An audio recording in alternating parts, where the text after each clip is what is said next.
안녕하세요.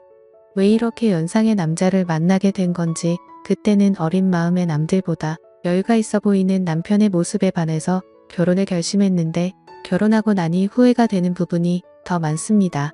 그나마 연애할 때는 남편도 한참 때라서 괜찮았는데 결혼 후부터는 영 아니었어요. 더군다나 결혼하면서 남편의 권유로 저는 회사까지 그만두게 되면서 솔직히 집안일을 하고 나면 딱히 할 게 없어서 체력적으로 힘이 남아 돌았는데 영업맨인 남편은 퇴근하고 나면 많이 힘들어했어요. 그리고 퇴근 후에는 술 약속이 뭐가 그리 많은지 허구한 날 술에 떡이 돼서 일어나지 않는 남편을 보고 있으면 날이 가면 갈수록 불만은 더해졌습니다. 그나마 자녀 계획 때문에 결혼 2년 차까지는 남편과 저는 애를 많이 썼습니다. 하지만 아무 소식도 없어서 찾아간 병원에서 남편이 씨 없는 수박이라는 걸 알게 되어버렸고 그날 이후로는 그나마 주기적으로 하던 노력도 없어지고 말았죠. 남편은 아무런 생각이 없는 건지 제가 먼저 어떻게 해보려고 하면 가족끼리는 그런 거 하는 거 아니라면서 은근슬쩍 방으로 들어가고는 하더라고요. 아이도 못 가지는 상황까지 되고 나서 생각이 많아졌습니다. 정말 이럴 거면 회사는 왜 그만뒀는지 그리고 이렇게 나이 많고 체력도 좋지 않은 남자랑은 왜 결혼을 한 건지 후회가 되었어요. 사실 저는 회사 일을 정말 좋아했거든요. 결혼 전부터 남편이 결혼하고 나서는 여자는 집안 살림하면서 애를 키워야 한다는 말에 가스라이팅을 당해서 저도 모르게 회사를 그만두기는 했지만 저는 나름 제가 다니던 회사에 애착도 많이 있었습니다. 중소기업이긴 했지만 회사에서 남직원들보다 훨씬 더 일을 척척 잘해내는 제 모습이 너무 좋았고 여자라고 승진을 시켜주지는 않았지만 제게 기대를 걸어주는 사람들이 많았거든요. 심지어 부장님이나 부사장님까지도 저를 좋게 봐주셔서 저한테 이런저런 남자들을 소개를 시켜주거나 그런 일도 종종 있고는 했어요. 당시에는 남편과 연애를 하고 있었음에도 저는 그런 소개 자리를 거절하지는 않았습니다. 더욱더 안타까운 건 남편보다 조건이 좋은 남자들도 많았지만 그 당시에는 남편보다 저를 만족시켜주는 사람은 없었거든요. 그랬던 남자가 지금에 와서는 왜 저 모양 저 꼴이 된 건지 정말 밤마다 짜증이 납니다. 이혼 사유가 될 수 있다는 말이 거짓말이거나 지어낸 건지 알았는데 그게 아닌 것 같아요.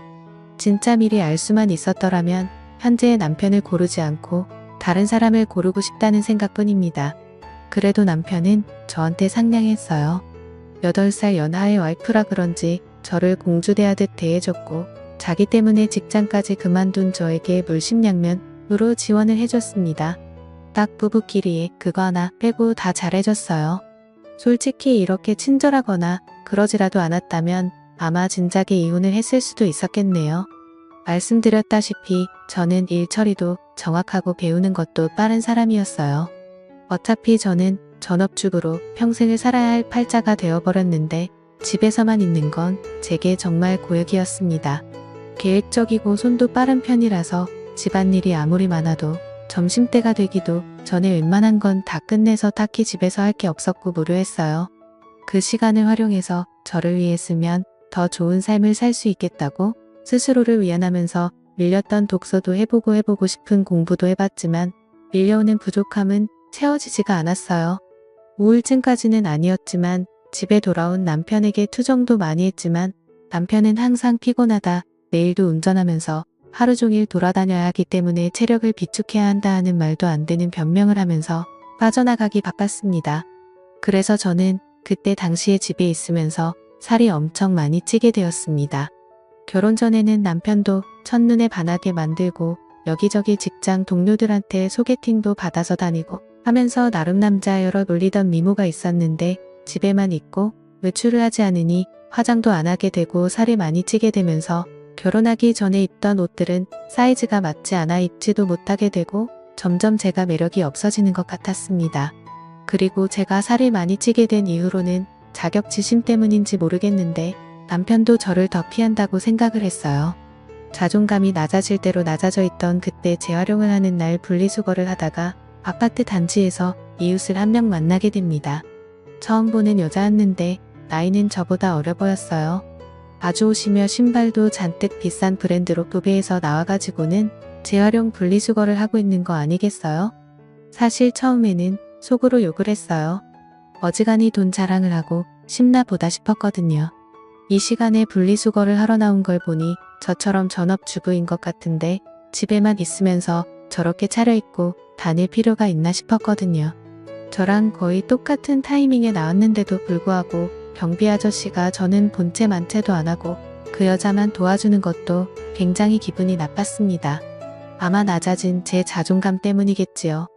그런데 그때쯤부터 느낀 건데 분리수거를 하는 날마다 저랑 같은 시간에 나오는 것 아니겠어요? 그런데 나올 때마다 입고 있는 옷이며 신발이면 매번 다른 걸 입고 나오는 겁니다. 아무튼 그때부터 저는 그 여자와 안면을 트게 되었고 그냥 인사 정도만 나누는 사이가 되었어요. 하루는 집 근처에 있는 마트에서 장을 보고 나오는 길이었습니다. 장바구니가 3개가 꽉 찰 정도로 장을 많이 본 날이었어요. 하나는 어깨에 들쳐업고 양손 하나씩 무거운 장바구니를 들고 집으로 돌아가려는데 누가 차 경적을 울리더라고요. 그래서 길을 비켜줬는데도 계속 빵빵거리길래 뒤돌아보니 그 여자가 딱 보기에도 비싸 보이는 외제차를 끌고 창문을 내린 뒤에 저를 부르는 겁니다. 집에 가는 길이냐고 물어보면서 자기도 집에 가고 있으니 태워주겠다고요. 솔직히 조금 자존심이 상했습니다. 차 안에 탔는데 그 여자와 제가 비교가 많이 되었거든요. 삐까 번쩍한 외제차에 그 외제차만큼 고급져 보이는 명품들 풀메이크업을 하고 머리까지 윤기가 철철 흐르더군요. 그에 비해 저는 그냥 누가 봐도 동네 아줌마 같아 보이는 평범한 복장에 슬리퍼를 신고 있었고 머리는 그냥 관리하기 편하게 적당히 촌스러운 파마를 하고 있었으니 말이죠. 괜히 차를 얻어 탔나 싶었습니다. 그리고 저는 제가 솔직히 그 여자가 그렇게 자기의 재력과 아름다움을 뽐내면서 자존감을 채우는데 이용된 희생양이라고 생각했어요. 정말 짧은 시간이었는데 5만 가지 생각이 다 들더라고요. 나도 저렇게 예쁘고 꾸미고 있었더라면 남편이 나를 피하게 되지 않지 않았을까 하는 생각도 들고 눈물이 막 나기 시작해서 그 자리에서 울어버리고 말았습니다. 제가 막 우니까 그 여자도 당황을 하더군요. 왜 우냐고 하면서 저를 달래줬어요.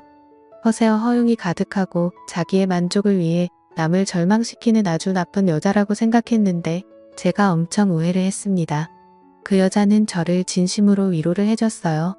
그러면서 하는 말이 분리수거할 때 몇 번 마주치면서 언니하고 친해지고 싶었다고 하더라고요. 아파트 단지에 자기랑 잘 맞을 것 같은 여자가 한 명도 없는데 딱 언니만큼은 처음 느낌부터 뭐가 팍팍 하고 왔다고 하면서 말입니다. 그래서 제가 당신같이 젊고 예쁘고 능력 있어 보이는 아가씨가 나랑 친해져서는 어디에 쓰겠냐고 거짓말하지 말라고 했습니다. 그랬더니 그녀가 하는 말이 언니가 꾸미지를 않아서 그렇지 자기가 봤을 때는 언니가 자기보다 훨씬 예쁠 거라고 하면서 저를 추켜 세워주더군요. 그 여자가 하는 말이 100% 진심이라고 생각하지는 않았지만 또 위로를 받고 나니 기분이 썩 나쁘지가 않았네요. 그때부터 이 여자하고는 친하게 지냈습니다. 이 여자도 제가 예상한 대로 전업주부의 삶을 살고 있었고 매일같이 집에서만 보내는 게 무료한데 자기 남편이 워낙에 의심이 많아서 자기가 혼자 다니는 걸 원하지 않아 했다고 하네요. 그래서 그 여자는 그 여자 나름대로 같은 아파트에 사는 이웃 중에 자기와 잘 맞을 것 같은 사람을 찾아다녔던 겁니다. 그리고 그 여자는 저를 발견한 거고요. 안목이 있는 여자라는 생각이 들었어요. 제가 그 당시에 꾸미는 것도 포기하고 살도 많이 쪄 있는 상황이었지만 왕년에는 엄청 잘 나갔었다는 거를 본능적으로 눈치를 채고 있었던 거잖아요. 아무튼 제 인생은 그 여자를 만나면서 급박하게 변하게 되었습니다. 그 여자를 따라다니면서 동네에 있는 헬스장도 다니고 요가도 배우고 관리도 받으며 잃어버린 저의 미모를 다시 되찾기 시작했어요. 적당히 관리하기 편한 꼽을 머리도 그만두고 미용실에 가서 관리도 받아보고 옷도 후줄근해져서 목이 늘어난 티셔츠는 다 가져다 버리고 그 여자만큼 비싼 브랜드 옷을 사지는 못했지만 적당히 괜찮은 옷들로 제 옷장을 다시 채워나갔습니다. 그리고 제가 관리를 받으며 살이 빠지기 시작한 그때 드디어 각방을 쓰던 남편도 혼자 자니까 너무 춥다며 방으로 돌아왔습니다. 남편이 다시 저를 여자로 봐주면 기쁠 거라고 생각했는데 하나도 기쁘지가 않았습니다. 느릿느릿한 거북이인 저와 결승점까지 전력 질주를 하는 토끼 같은 남편이었거든요. 동화 속 토끼는 결승점에 다다르기 전에 잠깐 쉬었다라도 가지. 결승점까지 혼자 전력 질주를 해버리니 느릿느릿한 거북이는 결승점까지 한참 남았는데도 그 차이가 너무 커져버리니 혼자 꾸역꾸역 끝까지 가는 것보다 그냥 경기를 포기하게 되더라고요. 그날 이후로 제 옆으로 돌아오려는 남편이 정말 꼴보기가 싫었어요. 그래서 코를 고는 소리가 너무 시끄러워서 잠을 못 자겠다고 다시 혼자 쓰던 방으로 돌려보내버렸습니다. 그 이야기를 같이 다니게 된 그 여자에게 했더니 100번 1000번 잘한 거라고 하면서 언니가 빨리 자존감을 찾은 것 같아 다행이라며 제 편을 들어줬습니다. 그리고 제가 완전히 다이어트에 성공해서 결혼 전에 미모까지는 아니지만 아름다움을 다시 손에 넣었을 때는 그 여자가 저를 여기저기 끌고 다니면서 완전 새로운 세상을 보여줬어요. 30대 초반과 중반의 여자였고 결혼한 사람들이었지만 세상은 정말 넓고 저희를 찾아주는 곳은 엄청나게 많더라고요. 골프도 치러 다니고 어디 공기 좋은 곳에서 외식을 하러 다니고 했습니다. 돈 한 푼 내지 않아도 알아서 다 계산해 주니까 좋았어요. 남편이 아니어도 저를 배려해주는 남자들은 지천에 깔려 있었고 왜 내가 이런 세상을 모르고 살았나 혼자서 전전긍긍했던 지난 몇 년간이 참 후회가 되었습니다. 그러다 그 여자가 언젠가 저를 불러서 이제 한동안은 못 보고 지낼 것 같다는 소식을 전해왔습니다. 사실 그 여자는 얼마 전에 이혼을 해서 돌싱이 되었다고 합니다. 남편이 제법 벌이가 괜찮아서 호의호식을 하고 있는 걸로 알았는데 말이죠. 그래서 그녀에게 앞으로 어떻게 할 거냐고 물어봤어요. 저는 사실 이 여자가 여기저기 막 구르고 다녀서 이혼을 당한 거라고 생각했거든요. 그런데 그게 아니었습니다. 그녀가 남편을 차버린 거였어요. 어떻게 할 거냐 하는 건 쓸데없는 걱정이었던 거죠. 왜냐하면 그녀는 그동안 집에 있으면서 코인을 해서 앞으로의 인생에 남편이 필요 없어질 만큼 큰 돈을 벌게 되었다는 거예요. 지금 사는 아파트는 남편 명의로 해주고 재산 분할을 또 따로 받기로 했답니다. 저랑 떨어지게 된 건 아쉽지만 자기도 좀 더 놀기 좋아하는 사람들 많고 할 거 많고 놀기 편한 동네로 이사를 갈 계획이라고 하는 겁니다. 막상 저를 여기저기 데리고 다니던 그녀와 더 이상 같이 놀지 못하게 된다니 많이 아쉬웠습니다. 이제 막 저는 다시 제 인생을 찾은 느낌이었는데 다시 또 혼자가 돼버린다는 느낌이 들었어요. 그 여자가 없으면 차도 없고 운전도 할 줄 모르는 제가 어떻게 어디를 놀러 다니겠나 싶었습니다. 그렇다고 그녀가 집도 남편한테 넘기고 이사를 가는데 저 하나 때문에 그걸 포기하진 않겠다 생각했죠. 그렇게 그녀는 제 인생을 송두리째 바꿔버리고는 새로운 삶을 찾아 떠나버리고 말았어요. 남편이 출근해 있는 주중에는 정말 매일같이 놀러 다녔는데 너무나도 아쉬웠습니다. 그리고 그렇게 같이 놀러 다닐 사람이 없으니 저도 기껏 관리받으러 다니던 운동도 손을 놓게 되고 그렇게 다시 살이 찌기 시작한 거예요. 그러다 이렇게 되면 안 되겠다는 생각이 들었습니다. 그리고 그 여자처럼 자주적으로 살고 싶어졌어요. 투자 같은 건 전혀 모르지만 제가 같이 놀면서 느낀 바 그 여자가 그렇게 썩 머리가 좋아 보이지는 않았는데 코인으로 돈을 벌었다니 저는 일한 경험도 있고 능력이 있던 사람이니 제가 코인을 시작하면 그녀보다 더 큰 돈을 벌 수 있지 않을까 하는 자신감이 생겼어요. 제가 돈을 벌게 되면 남편 때문에 포기해야 했던 제 인생을 다시 시작할 수 있다고 생각했습니다. 그 돈으로 차를 사고 운전을 배우고 하면 저 혼자서 못 놀러 다닐 것도 없다고 생각했고 차가 생기면 이사를 가버린 그 여자를 만나서 예전처럼 둘이 같이 다녀도 되는 게 아니겠나 하는 생각이 들었어요. 다만 제가 코인을 시작하기에는 커다란 문제가 있었습니다. 제가 전업주부를 하면서 실질적으로 돈을 벌어오는 남편이 경제권을 가지고 있었고 저는 그때그때 생활비를 타서 썼기 때문이에요. 코인을 하려면 자본금이 필요할 텐데 남편에게 이야기하지 않고 사는 그 자본금을 만들 방법이 없었던 상황입니다. 은행 대출부터 여성 전용 대출 같은 사금 인권까지 알아보다가 아무리 그래도 리스크가 있는 투자인데 빚을 내면서 하는 건 아닌 것 같다는 생각이 들어서 차라리 남편한테 솔직히 말하고 허락을 받아내겠다는 생각을 했습니다. 말씀드렸다시피 제 부탁을 썩 잘 들어주던 사람이었기 때문에 적어도 거절은 하지 않을 거라는 확신이 생겼고 제 예상대로 남편은 제 생각이 그렇다면 한번 해보라고 1000만 원을 저에게 건네주었어요. 그리고 그날은 웬일로 자기가 코를 안 골 테니 같은 방에서 자도 되냐고 하기에 그렇게 하라고 했습니다. 내 털끝 하나 건드리지 않는 조건을 걸었더니 심통이 나서 그냥 혼자 자겠다고 방으로 가더군요. 인터넷으로 여러 사람들이 어디에 투자했네 하는 정보들을 모아가지고 시작을 하게 되었는데 남편이 저에게 준 1,000만 원이 일주일도 되지 않는 사이에 100만 원도 남지 않게 되었습니다. 처음이라 제가 실수를 했고 그만큼 돈을 잃고 나니 그 바닥이 어떻게 돌아가는지 한눈에 알겠더라고요. 그래서 그날에는 남편을 꼬드겨서 돈을 더 받아냈습니다. 저도 코인으로 떼돈을 벌어서 그 여자처럼 자주적인 삶을 살아갈 거라고 생각했거든요. 그런데 다음 날 남편이 퇴근을 했는데 혼자 오지 않았습니다. 회사에서 알던 동생이라고 하면서 후배를 소개시켜 주더군요. 남편이 하는 말이 이 후배가 코인으로 대박을 내가지고 회사를 그만둔 사람이라고 합니다. 원래는 지금도 돈 굴리느라 바빠서 오지도 못할 사람인데 남편이 저를 위해서 특별히 부탁을 해서 데려왔다고 하더라고요. 어떻게 투자를 하고 치고 빠지는지 저에게 가르침을 주려고 말이죠. 제가 그런 거 필요 없다고 나 혼자서도 알아서 잘할 수 있다고 했더니 남편은 그래도 일주일 전에 준 1,000만 원을 다 날려먹지 않았냐고 하면서 아픈 곳을 찌르더라고요.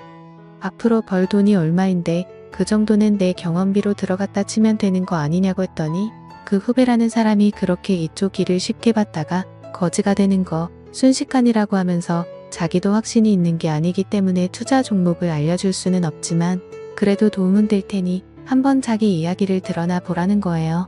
내가 알아서 한다는데 왜 자꾸 그러냐면서 성질을 부리니 그러면 남편이 데려온 후배가 하는 말이 그러면 어떤 방식으로 제가 투자를 하고 있는지 자기가 지켜만 보겠다며 1시간 동안 제가 하고 싶은 대로 돈을 굴려보랍니다. 그래서 제가 1시간 동안 20% 이상의 수익을 내면 자기 도움 없이도 잘할 수 있는 사람이라고 생각하고 감나라 배나라 하지 않겠다고 그냥 돌아가겠다고 하는 겁니다. 그래프를 분 단위로 쪼개서 분석을 하며 저도 제 나름대로 이것저것에 분산해 가면서 투자를 했어요. 20분도 안 돼서 제가 투자한 것들이 올라가기 시작했습니다. 20%가 아니라 40%에 가까운 수익률을 내기 시작했습니다. 제가 이렇게 잘하는데 남의 도움이 뭐가 필요하겠냐고 돈 버는 거 보이지 않냐고 하고 그 사람한테 이만 돌아가라고 했어요. 그랬더니 1시간 동안 지켜본다고 하지 않았느냐고 하면서 약속한 시간만큼은 보고 가겠다 하는 거예요. 그러고는 하는 말이 자기였으면 그만 돈을 빼겠다고 하는 겁니다. 돈을 잘 벌었다더니 번 사람 맞냐고 물 들어올 땐 노를 저어하지 않겠냐고 저는 순식간에 불어난 돈으로 다시 또 다른 곳에 투자를 하며 치고 빠지기를 시작했어요. 오르락 내리락 했지만 처음에는 나름 수익률을 내고 있는 것 같았습니다. 그런데 1시간이 다 되었을 때는 제가 투자한 것들이 내려가기 시작하면서 그렇게 30분을 더 돈을 굴려봤는데 남편이 새로 건네준 또 다른 1,000만 원이 결국엔 또다시 반토막이 나버려서 100만 원도 남지 않게 돼버렸어요. 남편 후배가 말하기를 저한테 가르쳐 줄 건 코인으로 돈을 버는 방법이 아니라 투자 같은 건 영 소질이 없어 보이니 그만두게 하는 것이 제일 좋겠다고 하는 겁니다. 아까 제가 40% 수익을 냈을 때 그때 손을 털고 일어났거나 그때부터 원금을 보존해두고 수익을 낸 부분만 가지고 돈을 굴려야지 저같이 감으로 투자하는 사람들이 빈털털이 되기 딱 좋다고 말하며 자리에서 일어나더라고요. 남편이 보는 앞에서 1시간 만에 또 절반의 돈을 잃으니 남편도 이제는 더 이상 투자하라고 돈을 내어줄 수 없다고 난색을 표했습니다. 대신 남아있는 돈은 제가 자유롭게 써도 된다고만 해줬을 뿐이에요. 그날 이후로 지금은 객기 부리지 않고 차근차근히 배워나가고 있습니다. 사실 남편 모르게 그날 데리고 온 남편의 후배가 운영하고 있는 투자 사무실로 출근을 하고 있어요. 사무실이랄 것도 없이 그냥 혼자 사는 방 같은 곳입니다. 거기서 저는 제 나름의 비용을 내며 투자하는 방법을 배우고 있어요. 제가 남편의 후배에게 원하는 걸 해주고 저는 투자도 배우면서 남편 대신 부족함을 채우고 있으니 어떻게 보면 윈윈이라고 볼 수 있는 셈이죠. 지금은 남편이 알면 안 되는지라 조심스럽게 행동하고 있어요. 그래서 남편이 퇴근하기 3시간 전에는 항상 집으로 돌아가고는 있습니다. 하지만 이것도 제가 큰 돈을 벌고 난다면 남편도 저를 이해해주지 않을까 생각해요. 또 찾아주셔서 감사합니다. 사연을 읽고 재밌으셨다면 좋아요, 구독, 댓글 부탁드립니다. 감사합니다.